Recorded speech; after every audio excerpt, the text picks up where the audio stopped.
Já passar a palavra para o nosso senador Sérgio Moro, falar um pouco sobre o combate ao crime organizado e os projetos que tem tramitado no Senado, ser inclusive de alguns de sua autoria, alguns também de sua relatoria, alguns já aprovados e encaminhados para a Câmara. Então, por favor, senador. Boa noite a todos. Eu quero parabenizar aqui todos os integrantes da mesa, o Renan, Kim Kataguiri, o Guto, a Amanda Vitorazzo, o colega ali, todos...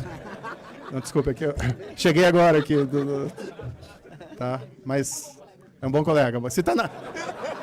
Você tá na mesa é porque é gente boa. Você tá na mesa é porque é gente boa. Eu acho que um dos grandes problemas do Brasil hoje é o crime organizado, o crescimento do crime organizado dessas facções. É um problema, na verdade, mais sério, que afeta toda a América Latina. Vimos até essa semana aqui o falecimento do candidato à Colômbia da presidência, o Miguel Uribe, circunstâncias ainda não muito esclarecidas de como isso aconteceu, quem são os responsáveis, mas é difícil não imaginar que tem algum envolvimento possível do crime organizado que é muito forte em toda a região. E acaba gerando um problema até de segurança nacional. Eu acho que eu tenho alguma autoridade para falar isso, deputado Kim, porque eu sou o único ministro da Justiça e Segurança Pública desse país que foi ameaçado pelo crime organizado. Ameaçado de maneira real, não imaginária. Então a gente não vê, por exemplo, ameaças contra, com todo respeito, o atual ministro Ricardo Lewandowski. Também desconhecemos qualquer espécie de ameaça ao ex-ministro Flávio Dino ou a outros ministros anteriores. Mas, infelizmente, em relação à minha pessoa, foi descoberto um plano lá em 2023, foi amplamente divulgado do PCC. E o que foi aquilo? Foi uma retaliação ao trabalho que a gente fez com o ministro da Justiça e Segurança Pública. Quando a gente adotou uma postura absolutamente diferente do atual governo, porque a gente foi para cima do crime organizado. Nós pegamos lá os líderes do PCC de São Paulo, que estavam desde 2006 sem serem incomodados nas penitenciárias do Estado de São Paulo, cometeram aqueles atentados em 2006 para não serem transferidos por penitenciárias federais, e nós assumimos e a primeira coisa que fizemos foi isso. Tiramos eles de lá, colocamos em penitenciárias federais de segurança máxima. No dia seguinte que eles botaram o pé lá, nós mudamos as regras de visitação. A partir de agora não tem mais visita íntima, a partir de agora não tem mais visita social, toda visita é no parlatório, como aqueles filmes americanos. Vidro separando, falando por telefone e com um policial penitenciário federal acompanhando a conversa. Por quê? Porque você não pode. Não adianta só você prender, você tem que incapacitar que um líder do crime organizado continue comandando o crime de dentro da prisão.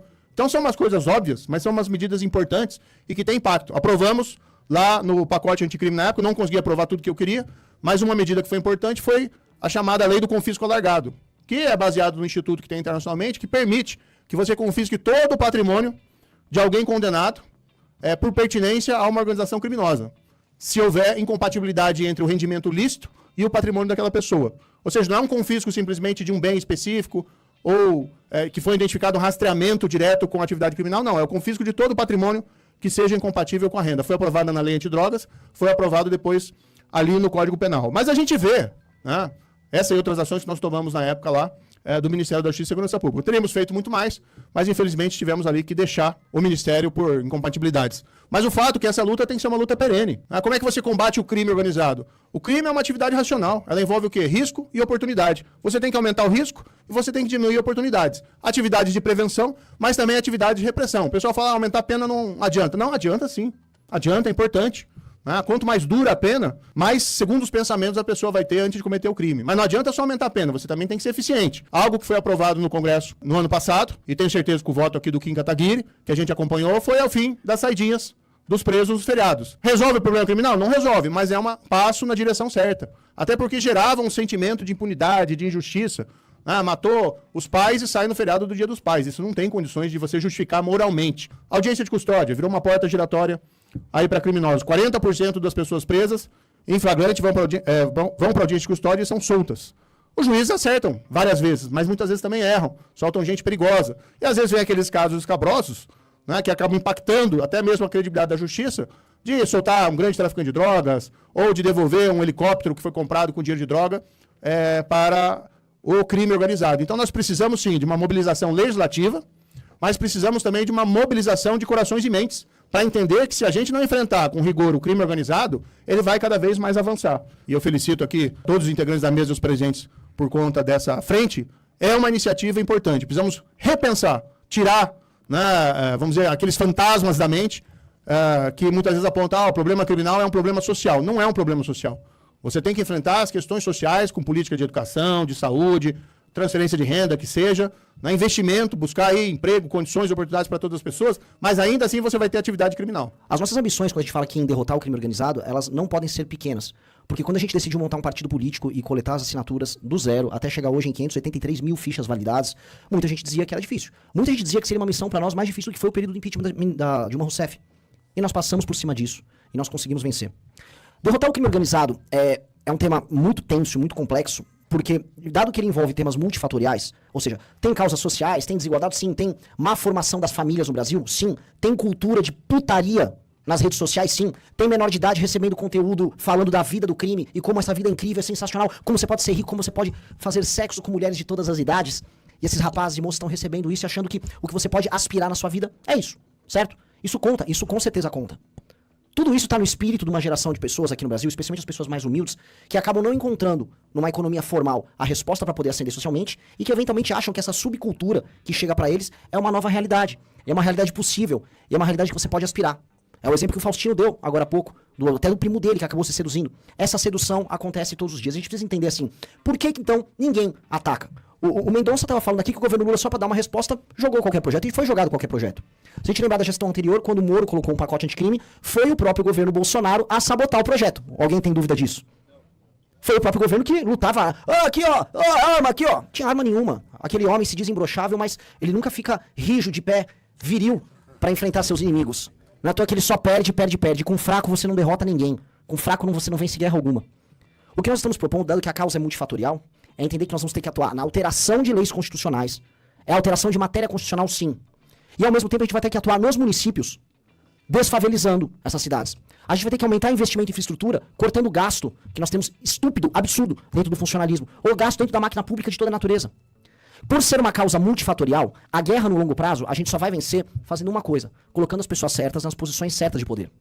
E isso é o que intimida os tomadores de decisão nos demais partidos políticos, nos demais projetos que tem, porque dado que é multifatorial e depende de uma coordenação ampla ao redor do Brasil inteiro, eles não vão fazer.